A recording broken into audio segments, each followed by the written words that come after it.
大家早晨，今朝早港股市前分析，我哋嘅講題係科指期貨絕處逢生。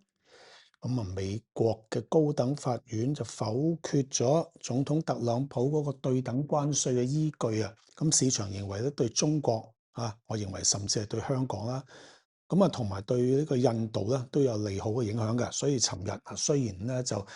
內地股市今日先至假後復市，尋日已經係率先咧就港股上升咗啦。大家有冇留意隻3188嗰隻 ETF 啊？內地股市 ETF 都係同樣跟隨上升嘅。啟示今日內地股市就同港股唔同啦，就應該係紅盤高開嘅機會較大啲。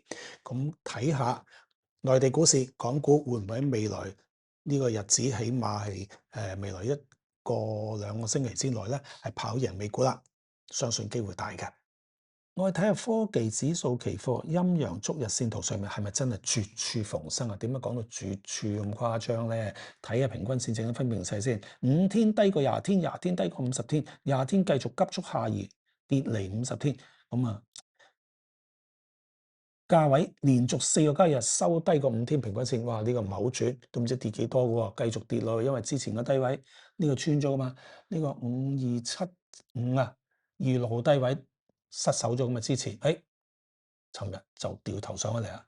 仲唔係絕處逢生？嗱，當然假設個絕處逢生，前日唔成日，上個星期五嘅低位5205四個字，記住不容有失。係不容有失，成交升市陽燭明顯增加咗，當然係利好後市啦。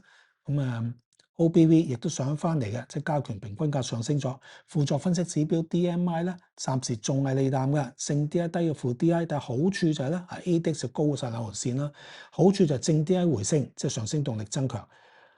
負 DI 回跌，下跌動力減弱。嗱，只要呢個情況繼續持續。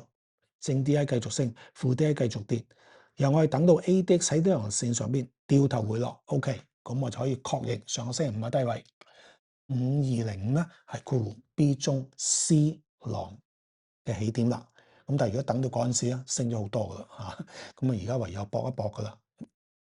用安全計將個指示位置站喺度推上咁解啫。你唔搏，等個 D.M.I 都確認埋嘅時候咧，就好慢噶啦。通常都係咁啊 ，D.M.I 係最遲，多數都係最遲確認升勢跌勢嘅指標嘅主要技術分析指標嚟，其中一個啊，都幾主要嘅，幾重要嘅，唔好話主要啊。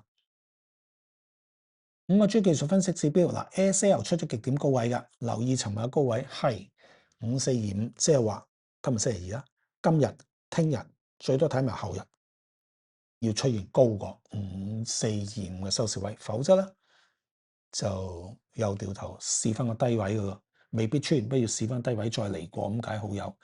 另外指標 RSI 升破咗5天平均線，雖然兩條線都低過50。STC percent K 如果今日個市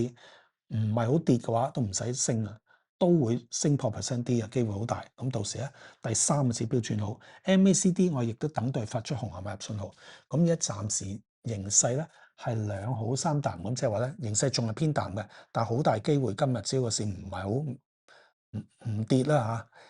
嚇，企翻穩或者跌少少啦，唔知啊，都有好大可能咧就 STC 都轉好埋，就變成3好2淡，變為偏好啦。再等埋 MACD 發出埋紅藍買入信號咧，就變為向好啦。短期形勢咧一向好之後，頭先我講過啦，中期、長期形勢都係向好嘅，所以咧個市就會繼續升上去，繼續大幅的反彈，機會就大啦。